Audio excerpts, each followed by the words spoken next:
La tala inmoderada de árboles, la tala clandestina de árboles, la tala indiscriminada de árboles, sea como sea que le quieras llamar, es y ha sido siempre un problema que se ha venido hablando y que se han venido diciendo las consecuencias. Siempre se ha advertido que si talamos de esa manera los bosques, las consecuencias serían catastróficas. En este video quiero que veamos cuáles son las consecuencias que muy probablemente ya la sepan porque siempre se están hablando de ellas. Pero no solo eso, al final me gustaría ver cuáles son las cosas que podemos hacer para evitar esto. Así que quédate hasta el final. Antes de continuar, no se te olvide por nada del mundo suscribirte si no lo estás, dale like, dale a la campanita para que te llegue la notificación cada que yo suba un nuevo video. Y quédate que esto está que arde. No, en serio, está que arde de tanto calor por talar árboles. En primera instancia está el desequilibrio del ecosistema por quitar tantos árboles. Si ya de por sí quitar un solo árbol desequilibra el ecosistema, ya que tiene bastantes funciones, así como los demás seres vivos. Pero una de las más importantes es que da asilo, da hogar a más animales, insectos y hongos y bacterias y quién sabe cuántas cosas más, a las hadas, a los duendes, etcétera, etcétera. Pero bueno, entonces si quitamos uno o varios árboles, ¿qué va a pasar con estos seres vivos? Pues tienen que emigrar a otro lado donde haya más árboles o donde haya más, donde puedan vivir, ¿no? Entonces, en el proceso, varios van a perder la vida. Y esto es muy triste, ¿no lo creen? Otra de las consecuencias es la escasez de lluvias. Sí, al no haber tantos árboles, las lluvias son escasas, no llegan a tiempo o deja de llover por mucho tiempo. ¿Pero por qué sucede esto? Bueno, pues para que haya lluvias se necesitan diferentes factores. Dentro de ellos están la temperatura y la humedad. Y para que llueva debe de haber una alta humedad en el ambiente. ¿Y quién creen que participa en esto? Exacto, los árboles. Mediante la evapotranspiración de los árboles se forman nubes invisibles que suben a la atmósfera. Cuando ya hay bastante humedad o la suficiente humedad y la temperatura desciende unos grados, entonces se produce la lluvia. Pero claro, no solo los árboles intervienen en este proceso, también cuerpos de agua, ríos, otras plantas, los cultivos agrícolas que hay en el campo, por ejemplo, otras plantas silvestres como matorrales, pastos, etcétera. Pero realmente los árboles son parte fundamental de la lluvia. ¿Por qué creen que en los desiertos no llueve? Porque no hay humedad. ¿Y por qué no hay humedad? Porque no están los factores que mencioné. Aparte de que no hay árboles, no hay cuerpos de agua. Y básicamente la manera de explicar esto de que no hay cuerpos de agua es porque no hay árboles tampoco. Es algo que tiene que ver una cosa con la otra. Si no hay árboles, no hay ni lluvias por la evapotranspiración, pero tampoco hay cuerpos de agua porque los árboles contribuyen a la infiltración del agua cuando llueve. Todo es un ciclo, como nos lo enseñaron en la primaria. El agua sube en forma de nube, en forma de vapor, forma las nubes y cuando están las condiciones adecuadas como las que mencioné anteriormente, llueve. Al momento de llover, los árboles esparcen esa lluvia para que no caiga directamente al suelo y mediante sus raíces se infiltra al suelo, se infiltra a los mantos acuíferos, a los ríos subterráneos. En vez de eso, si no hay árboles, cae directamente el agua al suelo y en vez de infiltrarse se va. Una parte se infiltra, claro que sí, pero la mayoría se va por los desniveles del suelo y pues llegaría tal vez a otros cuerpos de agua. Pero esto se va acabando. Conforme no haya árboles va a dejar de haber lluvias y conforme no haya lluvias va a dejar de haber otras plantas, por así decirlo, que contribuyan a este fenómeno. Entonces, sí, si no hay árboles, no hay ni lluvia, ni cuerpos de agua, como los ríos, los lagos, presas, represas, etc. que las presas y las represas pues obviamente son artificiales porque el hombre las ha creado. Y en la naturaleza los únicos que crean presas son los castores. Otra de las consecuencias de la tala inmoderada de árboles es obvio, es la temperatura, el aumento de la temperatura. Si ya de por sí con los gases de efecto invernadero la temperatura ha aumentado mucho más, si no hay árboles aumenta todavía más. Inclusive un simple césped en el suelo, matorral o alguna planta disminuye la temperatura. Se han hecho estudios que en la tierra pelona la temperatura es 2 o 3 grados más. En el asfalto es todavía más alta. Pero si comparamos esa temperatura con la que hay debajo de un árbol o donde hay césped o donde hay pasto, donde hay plantas, es muchísimo menos. Hay mucha frescura donde hay árboles. Y esto se puede notar si tú te acercas a un árbol a las 12 del día. No querrás salirte de ahí, porque en el momento en el que tú te salgas de ahí vas a empezar a sentir un calor muy sofocante. Es normal en épocas del año como primavera que haga mucho calor por la posición del sol, la posición de la tierra, el ángulo con el que viene la luz del sol y choca con la tierra, etcétera, etcétera. Pero es verdad que con la tala inmoderada de árboles y con los gases de efecto invernadero, la temperatura ha aumentado muchísimo. Claro que la Tierra siempre ha estado en ese ciclo de calentarse e enfriarse, calentarse e enfriarse. La prueba está pues, en las eras de hielo que pasaron anteriormente, cuando se enfrió la Tierra. En la época de los dinosaurios, pues estaba muy caliente también. Y también hubo calentamiento global, pero fue de forma natural. En este caso, estamos acelerando las cosas con todas estas cosas, con todas estas actividades que he mencionado y que se han mencionado a lo largo del tiempo. En realidad no debería de sorprendernos tantos fenómenos ambientales, tantas catástrofes que han habido, porque pues ciertamente varias de ellos hemos tenido la culpa nosotros como pues población, seres humanos, etcétera, que no sabemos cuidar nuestros recursos, que no sabemos, por sobre todo los recursos que son agotables y que no son renovables, a menos de que nosotros hagamos las cosas bien. Los bosques no son renovables hasta cierto punto. Si nosotros actuamos de manera correcta, podríamos renovarlos. Claro, se tardaría unos cientos de años, pero podríamos hacerlo. Y de eso es lo que te quiero hablar ahorita. En el caso de las medidas que se tendrían que tener para evitar la tala de árboles, sería la más evidente, pues evitar la tala clandestina, porque realmente es la que más madera, es la que más árboles consume en todo el planeta, en todos los países donde hay tala clandestina. Pero para erradicar la tala clandestina se necesita un buen gobierno que haga lo debido para que todas las leyes se respeten, que ponga vigilancia, que no haya corrupción, por ejemplo, porque sabemos que todo esto también está inmiscuidos, pues personas que se vendieron o que pues son corruptas y se hacen de la vista gorda cuando estas cosas ocurren.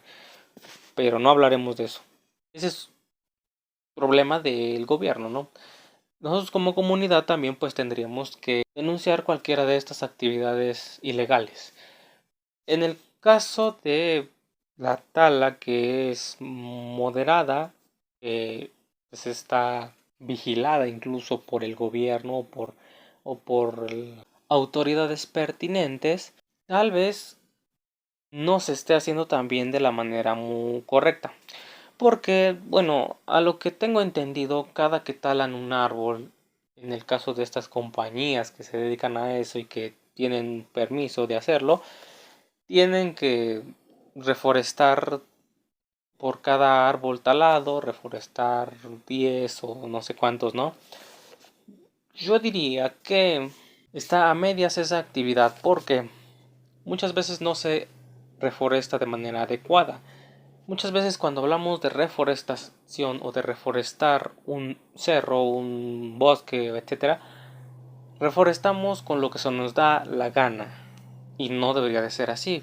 Tenemos que reforestar con el tipo de árboles o las especies de árboles que están en ese ecosistema. Son especies de árboles nativas de ahí mismo y no introducir otras. Por ejemplo, aquí en mi pueblo o comunidad tenemos muchos árboles de especies de como acacias, eh, bueno, de la familia de las acacias, como los tepehuajes, los guajes, los huizaches, etcétera. Tenemos cazaguates, tenemos muchas especies de hoja caediza o que son caducifolios. Tendríamos que reforestar con esas especies, pero también tenemos especies de cedros, de algunas otras especies que no son caducifolias, que son perennifolias. Entonces tenemos que hacer un uso de materiales que sean iguales a esos, ¿no? Plantar cedros, plantar algunos pinos, tal vez, alguno que otro cote, porque también hay, algunos encinos, por ejemplo, pero también plantar tepehuajes, guajes, acacias, todo lo que hay aquí, ¿no? Y en algunos casos se pretende pues, introducir otras especies que no hay aquí. No está tan mal, pero tampoco está tan bien. Se puede, pero solamente unos cuantos. O sea, pues tampoco vamos a ponernos tan exigentes con esto de la reforestación, ¿no? El chiste es también tener árboles. Pero si lo hacemos al revés y plantamos lo que se nos hinche nuestra gana, al final de cuentas va a ser una invasión de otras especies que no hay aquí. Y si se llegan a adaptar estas especies, pues a la larga va a ser un desequilibrio todavía peor que el que se hacía cuando se talaba los árboles, porque normalmente, como dije al principio, todo está en un equilibrio, pero el equilibrio no solamente es porque el árbol per se está aquí, sino que es porque es una determinada especie que se adaptó a este ecosistema y si cambiamos esa especie por otra, muy probablemente haya algunos insectos que no les guste, bueno, plagas que no les guste o que les guste demasiado y se reproduzcan muy bien.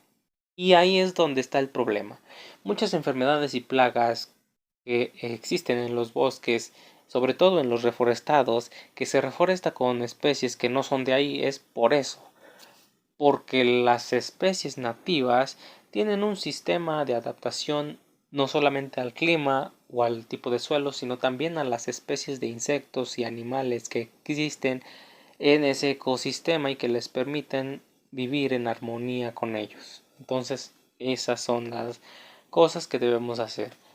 No a la tala clandestina, sí a la tala moderada, pero viendo que se reforeste de manera responsable. Y también nosotros mismos, si queremos reforestar, veamos qué tipos de árboles hay en nuestro ecosistema, en nuestro cerro, en nuestro bosque y de esa forma reforestar. Simple y sencillamente como eso.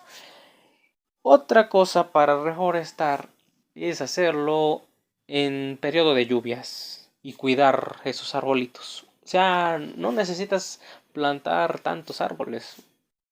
3 4 árboles por persona estaría bien, pero cuidarlos. No me sirve de nada o no nos sirve de nada reforestar con 1000 árboles y dejarlos al abandono allá. Que sí, a lo mejor en tiempo de lluvia sobreviven, pero a lo mejor en tiempo de sequía se secan. No nos sirve de nada, créanme. ¿Por qué es mejor plantar menos? Porque en medida que sean menos árboles, vamos a poder cuidarlos durante todo el tiempo. Y eso es vital en los primeros años de vida de estos árboles. Ellos no son independientes hasta que ya están muy grandes, ¿no? Tal vez 2 3 años. Ya más o menos independientes. Porque al principio en los árboles, en los bosques, ¿quién les ayuda entonces? Pues los mismos árboles. Los mismos árboles adultos sirven de guía, de pues les ayudan por medio de sus raíces, medio de la sombra, les atajan el aire, los vientos fuertes, etcétera, etcétera, a los árboles pequeños porque saben que estos van a ser los futuros sucesores del bosque, por así decirlo, ¿no? Una de las medidas que yo he visto en otros países, en países africanos, me parece que ya también estaban teniendo un problema muy grande con la tala inmoderada de árboles y se estaba convirtiendo el ecosistema en un desierto, es lo que les mencioné al principio, porque dejó de haber lluvias por precisamente eso, la tala de árboles. Entonces, ellos implementaron, bueno, obviamente erradicaron la tala inmoderada y implementaron un sistema en el cual solamente se permitía talar árboles que ya estaban pues a una cierta edad, cierto diámetro, que ya habían vivido bastante tiempo y que ya posteriormente pues estaban reforestando con esa especie alrededor de donde le extrajeron ese árbol y solamente estaban extrayendo, repito, los árboles que ya tenían cierta edad, o sea, que ya estaban viejos, que ya habían cumplido con un ciclo. Y a lo que nos lleva esto es a pensar, si nos alcanzara la madera, si hacemos eso, bueno, pues también sería pensar que debemos de consumir menos madera, sí, claro. Debemos de consumir menos madera, menos muebles de madera, menos camas de, bueno, todo eso de madera. Las casas de madera tampoco deberían de hacerse porque entonces conllevaría a pues un consumo de madera alto. En ese caso pues tendríamos que talar más árboles. Y si queremos implementar este sistema de los africanos, que no recuerdo cómo se llama, por ahí les dejaré una información sobre eso. Y pues decir que si queremos implementar este sistema tenemos que consumir menos madera. Porque un árbol, para que esté bueno para talarse, deben de pasar muchísimos años. Y bueno, espero que te haya gustado este video, te haya servido. Hay muchísimas más consecuencias que no dije. Hay muchísimas más cosas por hacer que tampoco dije. Si quieres saberlas, si quieres que haga otro video, déjamelo saber en los comentarios y dale like. Si no, pues simplemente pensaré que no les interesó mi video. Además, quiero agradecer a todos los que hayan visto este video hasta el final. En serio, los quiero un chorro. Porque mucha gente no ve los videos hasta el final. Y sobre todo los míos, Parece que no me quieren por aquí. Pero bueno, espero que les haya gustado el video. Nos vemos en un próximo video. Chao.